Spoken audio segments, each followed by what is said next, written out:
Kia ora everyone, and Meri Kirahimiti, which in New Zealand here is hello and Merry Christmas in Te Reo Māori, which is the language of the Indigenous people of New Zealand. So this is the last episode of the New Zealand Quilt Show podcast for 2017.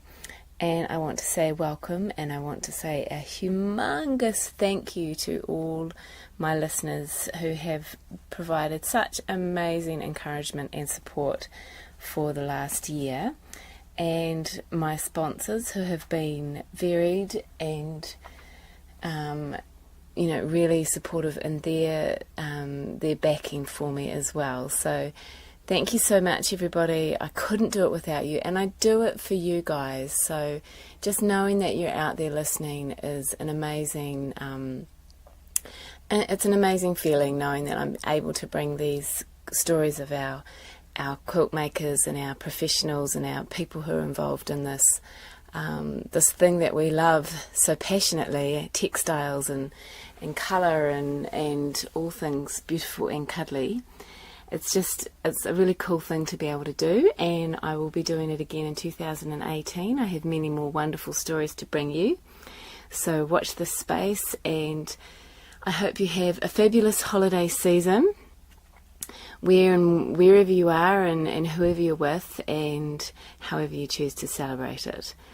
I will be camping, as I think I mentioned in the last episode, and so episodes may be a little bit sporadic for the next month. We'll see how we go. In the meantime, this episode, I've got another roundup of 4 short episodes from the New Zealand Quilt Symposium that was held in October 2017. I've got Amanda Stewart from Provenance Textiles. I've got Julia Arden, who's an Aotearoa Quilters member and who had 3 calendars entered into the 3 quilts entered into the Fragile Challenge, and all those quilts were made into a calendar with big featured pictures of the featured quilts on each month, and then smaller pictures of all the quilts that were entered are on that calendar. And you can get them still from the Aotearoa Quilters website, which is www.aotearoaquilters.co.nz, and they'll be there, and they're reduced to $10 each, so that's a fabulous calendar to put on your wall for next year. Helps supports Aotearoa Quilters too. And I also speak to Helen Beaven, who had a solo exhibit down in Christchurch at the symposium. It was called Paint Modern, and I recently had Helen Beaven here for a visit, which she lives in Wellington and I live in Aotearoa, which is at opposite ends of the North Island of New Zealand, but she's having a family holiday with her 2 beautiful children and her lovely husband, and they called in and we sat down and we had a lovely evening together. So hi Helen. Hi everybody, my children miss you.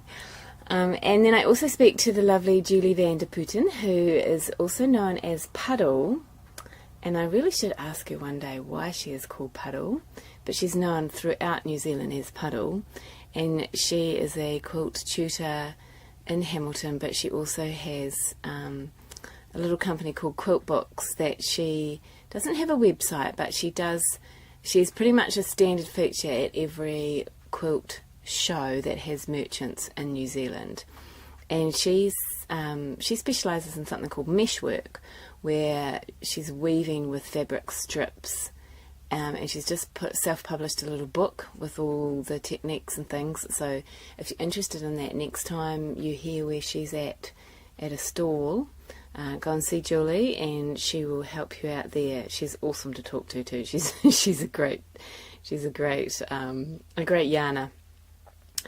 Okay, so back to the camping trip.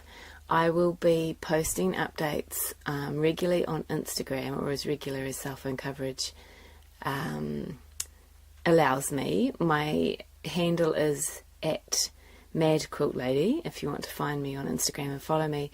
But the hashtag, which you can now follow hashtags on Instagram, which is very interesting, will be the Hippo, which is the name of our 4-wheel drive, the Hippo 4WD. So you can follow that hashtag and find out where and what we are up to around the country. And there will also be pictures of my hand stitching, because that unfortunately is all I will be taking with me on this trip. There is no room for sewing machines and nothing to power them with. Hand stitching all the way, which is not a bad thing. Right, let's get back into the episode. I hope you enjoy it. I hope you have a fabulous New Year's Eve and New Year's celebration with lots of resolutions to get all your UFOs finished for next year, and have a quilty and creative day.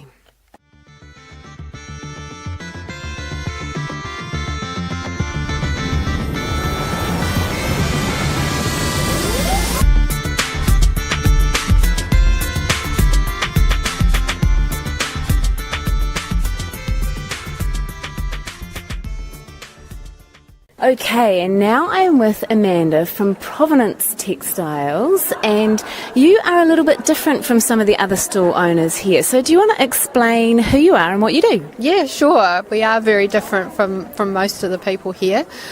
So primarily Provenance is focused on supporting individual artisans and charitable groups, primarily in India, but I do have some from Cambodia.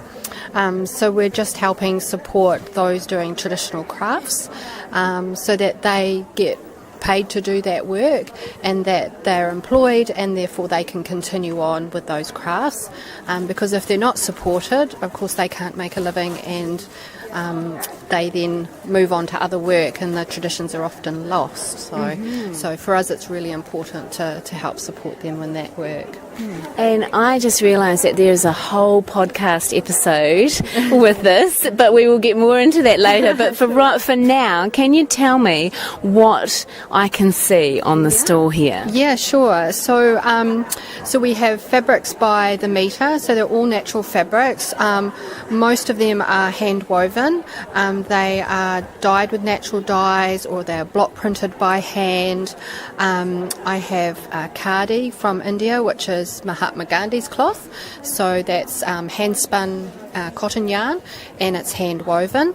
I have recycled silk sari products, so I have yarns, I have silk sari scraps, I also have embroideries which are done by hand, and we have little wood blocks and all sorts of little bits and pieces that are handcrafted as well.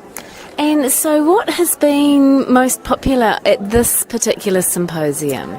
Probably our block printed fabric, which is from an artisan in Bhuj in Gujarat, and he is a traditional Ajrak block printer.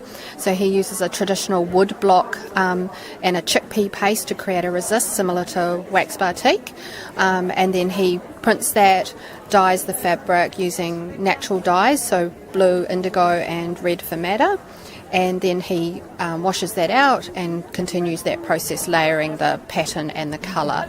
So they have been the most popular designs, and in fact his more contemporary designs are ones that have sold the most. So whilst he's a traditional printer, he is expanding into more modern ideas in terms of design, so that's quite exciting for us and for him as well.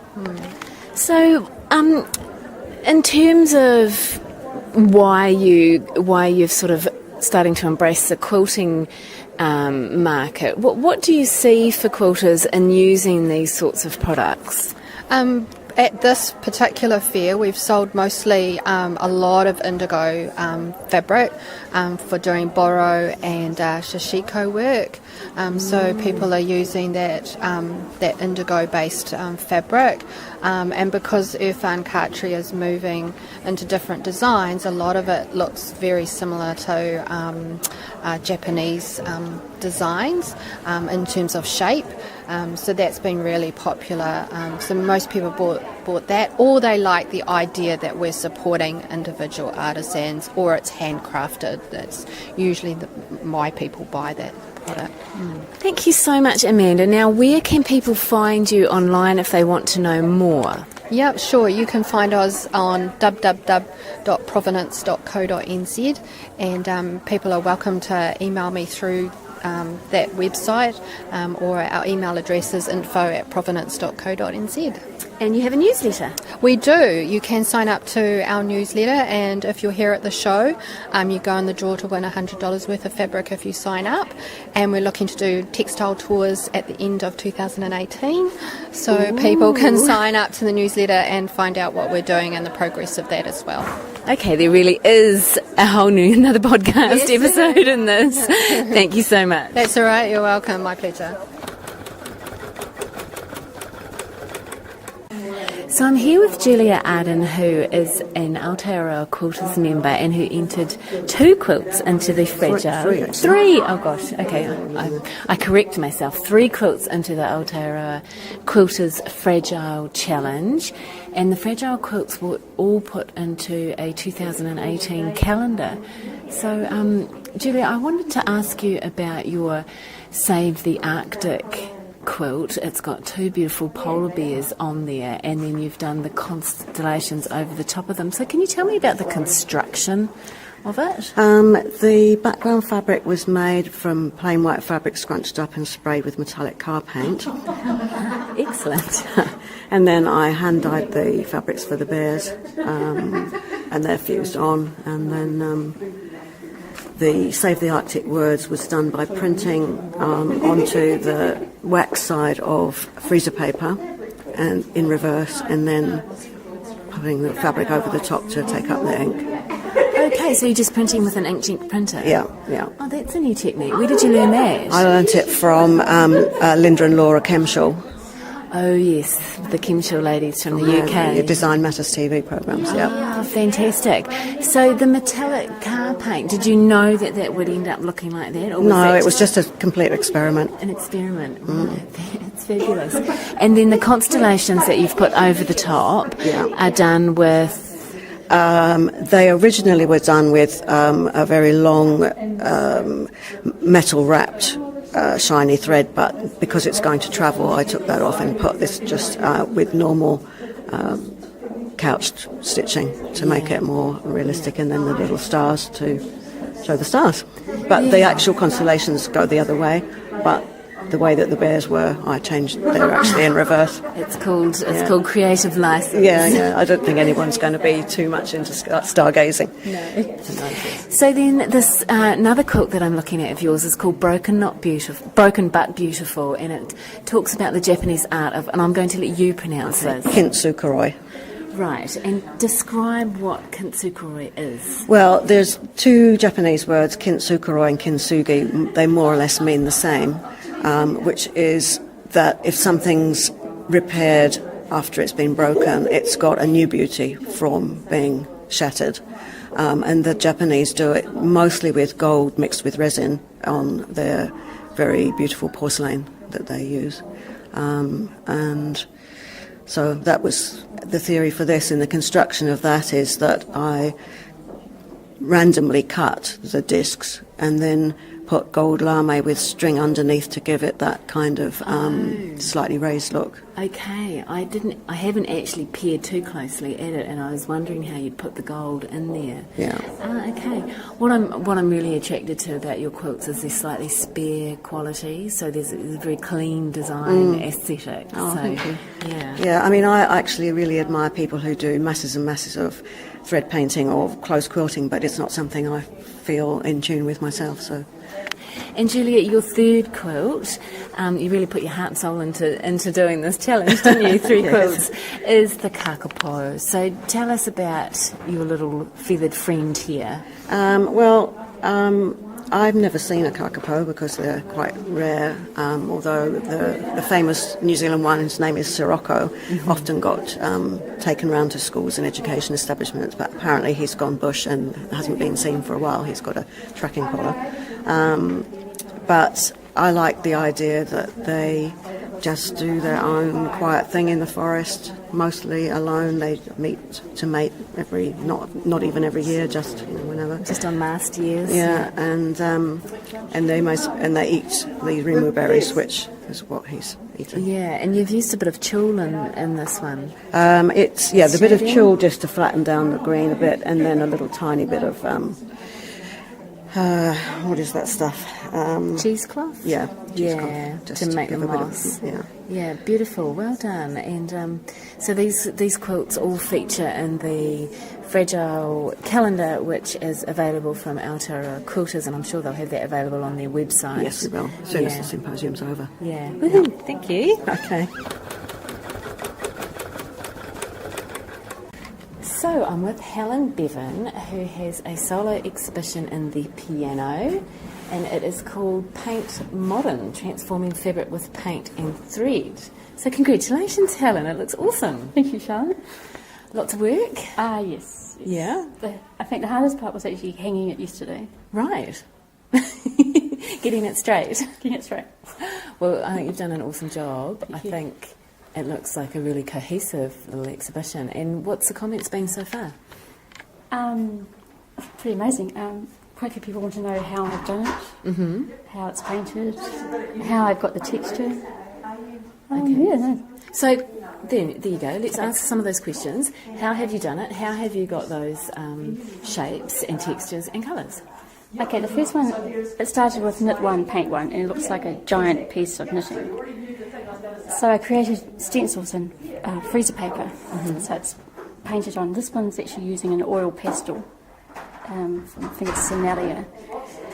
So paint it on, and then around each shape I stitch. So here's a layer of batting behind it. Stitch through that, then trim away. So where what's white has another layer of batting behind. So it's trapuntoed as well. Yeah.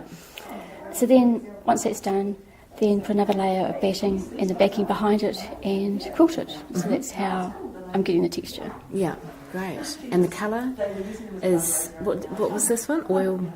It's Sinalia oil pastel. Right, okay. So it's like a really fine crayon that you kind of brush on. Okay.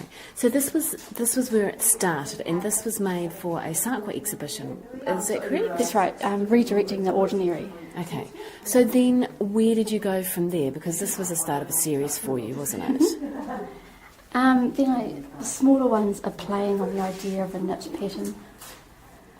So transferring knitting to fabric, I mean, that's... Why? Well, it was Big question. Why? There was two things. I was fascinated by people doing that oversized knitting, with the giant knitting needles. Okay. And that chunky wool. And also my quilting friends tend to knit more than they seem to quilt. So it was kind of a background as well. So these smaller ones are playing on the knitting shapes and the pearl shapes. And revisiting the cable, but not the stitching on the side. That makes sense. And then I kind of went crazily big. So, I mean, you've got ones that can be quite obviously relate to knitting, but then you have, as you say, you've played off the shape of the knitted stitch and of the interlinking nature of knitting. And so how far, I mean, do you think this series is over? Do you think you'll continue with this? For a while, I'm particularly knitting, so done enough knitting to quilt. I don't know. My focus has been to this week. Yeah, I can imagine that. And then after this week, Who knows? yeah, who knows? But I changed some of these bigger ones. The first big one I used freezer paper stencils. Then I moved on to vinyl stencils that I can cut electronically. And it just gives me a chance to get more detail and Right. smaller size. Pieces and things, yeah. So this one down here is so graphic and bold. It's called a knitted 9 patch, taking a traditional quilting pattern, the 9 patch, and interpreting it with traditional knitting stitches. So it's almost like an outline, isn't it? Yeah, with the cutting machine comes software. And what you can do, you've got a shape, and then you can do It's all good. an offset, which is, so you've got the shape, and you can specify how narrow or wide the offset is. Right. So that's how I've got the outline. So your series is almost not just on exploring the knitting. You're now exploring the technology as well. Yep, and the quilting. Yes. Yeah. Well. Yeah. Okay. Let's talk about the quilting. Let's look at this one, which is called Green Links, and it's very spare, isn't it? You've got just a few interlocking, very slim green rings or partial rings, but it's really the quilting that sort of sets the whole thing off. So do you want to talk us about how you did the quilting on this one? Quite a lot of it is done with walking foot, using the walking foot, the guide, and then filling some spaces with ruler work, using a free motion quilting but using a ruler. But then I sort of got to the stage where the walking foot actually could do a lot of this stuff as well. So I'm just tracing a shape and just moving out. It's like a half an inch each time. Yeah.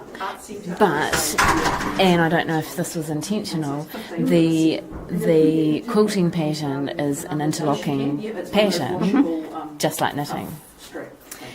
Yeah. Just kind of simplifying it and playing with those interlocking shapes. Yeah. And where next then? Because this, I mean, I can imagine that your focus has been on this purely, and then you're going to go home and you're going to go, oh. So what's next for you? A complete dung out of my quilting area because we needed to recarpet the house. So I had to redo that. But I think just ordinary quilts. I've had a few young baby quilts or young toddler quilts I need to finish. So just ordinary quilting. So it's just going to be, until something else, Zen quilting, until something else calls for my attention, and I'll let it go again. Because one thing I've been playing with is the 2 layers of batten. So the tripanto, but then it's this one here has got wool and cotton underneath. Just trying to get the modern beautiful quilters, shapes, yeah. The texture. Yeah, and you can see, you can really see that quilting, that definition in the shape of one that has the 2 layers of batting compared to one that is flatter that only has one. So, yeah. Do you have a favourite? Or is that like asking what's your favourite child? This one here. Target practice. When I first did it, it was in landscape. So it had the 3 going across the top. And I didn't like it, it didn't work. And so I had it on my design wall, I turned it around to make room. And went, okay, I quite like that. That's how it works, yeah. So it is for six almost target-like circles, but they're made of quarter circles, and the target rings are not in each quarter circle, they are slightly offset from the next quarter circle. And I tried to mirror the drawing up where there's no paint, drawing out the circles so that you with the quilting whole circles. And it was just playing with free motion quilting. Yeah. Different stitches. Yeah, this is actually one of my friend's favourite quilts on the exhibition, so there you go. She's got good taste. Cool. Okay, well thank you, Helen, that's awesome. So I'm with Puddle. Yep. You're known as Puddle. Your given name is Julie, but everybody in the quilting industry knows you as Puddle. And your stand is Puddle and quilt books. Yep. Yep. And what do you sell, Puddle? Books, and haberdashery, and some kits. And so to start with, it was books, but I've been demonstrating haberdashery for a long time, so people have got to know me about the haberdashery. Yeah, this is where we come for our clover products, really, Correct. eh? Yes, it is. That's yep. And then I have a table here so everybody can have a play And of things to play with. and an idea of what they might like to use. So they can try on thimbles, or we can have a little drawer with a pen or a pencil to make sure that what they're going to buy is really what they need, not just to buy it. Well, because clover is a good quality, and of course with that comes, it's a price, it's an investment too. Correct. So you need to know that it. Yes, will do the you thing know, that- you need to know that you're going to get value for your money, and you need to know that what you're buying is actually really what you want. Yeah, or need. Well, Yeah, want not the want, and need. need. Shall we discuss that? Yeah, no, not today, not today. So, Puddle, over here, there's a little book, and it's Meshwork with Puddle by Julie van der Putten. Yeah. Tell me about this. Well, a long time ago, as in 2006, I was very lucky enough to go to Melbourne, and the clover demonstrator gentleman was demonstrating meshwork, which is weaving. Yep. And so I asked him, would he please show me what to do? And he said no. And so I badgered him. And so he said yes. So in 2006, he showed me how to do the weaving. And then from that, I was very lucky to be able to find some Japanese books with no English, and I was selling them because they had very good patterns in them, and pictorially it was excellent. But unfortunately, or good, I've sold all the books. And it's no longer in print, no matter how much I ask. So I decided I would try and write my own book. Well, not a book. In the beginning, I was going to do a CD. But it's taken me 4 years to write it because I procrastinated. And in the end, I realised I didn't want to do a CD. I don't sell CDs. I sell books. You sell books. So why would I do a CD? And so now you've got a book. So now I've got a book. So it has got explanations of what colour fabrics to use, description on all the equipment, and the how-to of making of your strips. And So let's back up a second. Yep. What is meshwork? Okay, so it's weaving strips of fabric. It's in the same realm to me as doing a kite bag, or some people talk about tessellation. So it's that same kind of weaving. So I was told, if you have a bentwood rocking chair, for example, in the base of it that you sit on is wicker, and it's woven into a design. Now, that's apparently from about the 1500s. So it's the same thing, just in a different medium. And of course, varying all your colours, you can get a million different patterns. Yes, exactly. Yeah. And to start with, I teach, and then in the book is basket weave, so just ordinary basket weave. But as you say, what you can do with it after you've learnt it is it's endless. So what can I do with a panel of meshwork that has been made? What do I do with this? So basically, once you have finished making a piece of meshwork, you all but end up with a block. So just like you have made a sampler block, and then you can do anything you like with it once it's in this form. So I've done quilts, I've made wall hangings, I've put it into pockets on a handbag, I have made little on canvas blocks, so little pictures, and so just little weeny small, like 4-inch squares, make a lovely display, like in a gallery sort of thing. So really the possibilities are endless. You just have to use your imagination. Anything that you basically can do with a patchwork block, you can do with meshwork. Once you've got it to that stage. Now, what sort of other books do you sell? Because they're a little bit different, aren't they? Yes. So I try to have things that are a little bit different. So I do have Yoko Sato's applique books because I just love her. I like applique, so I try to have a good range of hand applique books. I also understand that people with the machine quilting, so I try to have a range of machine quilting books and mixed media, because I also go to creative fibre events as well, and there's a really large crossover. And a lot of ladies who do patchwork, do knitting, maybe, and therefore the mixed media side of things. Textiles has a big crossover, doesn't it? And I've done and felting. Felting is really so the books on felting. I see a little felting pad here by Clover that people can play with. Yes, so it's like it's actually like a little brush that you would sweep the floor, but it's very, very hard. This is very old. I've had it a very long time, but it's still as good as the day that I bought it. So in the felting, Clover felting stuff that I have is for what I call dry felting. So all the tools. You're using a needle. You're not soap and water. No, not soap and water. Not a good idea for here. And then I've tried to have a little bit more of different things, which is what I've got known for. So I like William Morris, so I've got some William Morris books, which are by Michelle Hill. And then who's one of our tutors, who's lovely, really lovely. And so I've tried to do it a bit differently. So I've got some gifty wear, if you like. The tea towels and that are actually William Morris. inspired. And there were some coffee mugs, so I thought, I'll have those, thank you.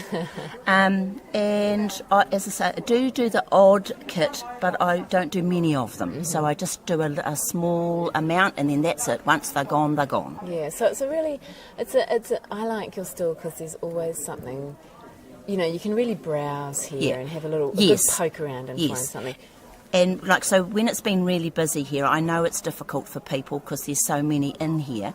And what happens is they'll come and have a little look-see, and then after lunch, normally they'll come back because they know that there is a bit more room for them to be able to move around. Yep. So, okay, Clover Notions, what's your favourite one? My favourite one would be the ballpoint awl. Okay. I do actually use that for my weaving.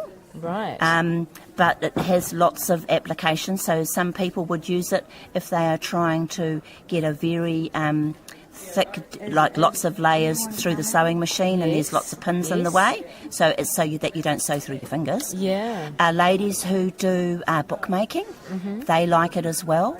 So it has lots of uses. I use it to help me with my weaving, to get my layers of my strips through. Manipulation of your... Yes, that's it. And then my next favourite tool, almost even Stevens, is the applique pins. Right. So I use those in my mesh work to hold all my pieces of fabric down. So they're very short. Very strong, short. And they've got a little white head on them, so to be able to pick them up. So the ladies who do hand applique love them because you can pin all your pieces, and because they're so short, they stay out of your way of your thread. Do you want to know what I've used them for? What do you use them for? Well, when I had my little mini gallery, yes, and we had plasterboard walls, yes, you could pin fibre works directly into that plasterboard wall. You'd hardly see the white head, yes, and it would you wouldn't even see the hole that it left behind. Yes, exactly. Because they're stronger than normal pins. Correct. They're a bit thicker. Yeah, the shaft of the pin is thicker, and then. And it's been around a very, very long time. I think the next thing would be the charcoal liner. Ah, yes. Which has been around forever. So the original one, I call that a lipstick. It's just got powdered chalk in it, because people are always asking me all the time, what's the best pen or what's the best pencil? And at the end of the day, there actually is not one. No. Because it depends on what you're doing. Yeah, absolutely. And I have to, you've got to kind of go through it. It's a bit like going to the doctor, getting a diagnosis. So I've got to figure out what you need what it for. You actually really truly want it for. And of course, for some people, the white marking pen is perfect, but they must deal a lot in dark fabrics, so of course it's ideal. Somebody who always deals in light fabrics, they're not going to thank me at all for recommending the white pencil, the white pen. Yeah, cool. So I do have other haberdashery brands as well, because I've found, that's good and that's good. Yeah. So that's why I do try to have a very good range. And you do. So thank you very much, Puddle, for taking the time to talk to me. Your stall is filling up. We're getting busy again. This is the last day of Symposium. So good luck for the rest of it. Thank you very much. And then we've got pack up. You've been listening to the New Zealand Quilt Show. I'm your host, Charlotte Scott. Please visit my blog, theslightlymadquiltlady.blogspot.com, for show notes for this episode and any more information you might need. Email me, theslightlymadquiltlady@gmail.com. I'd love to hear from you, so please don't be shy. And the music for this podcast is Crunk Night by Kevin MacLeod of Incompetech.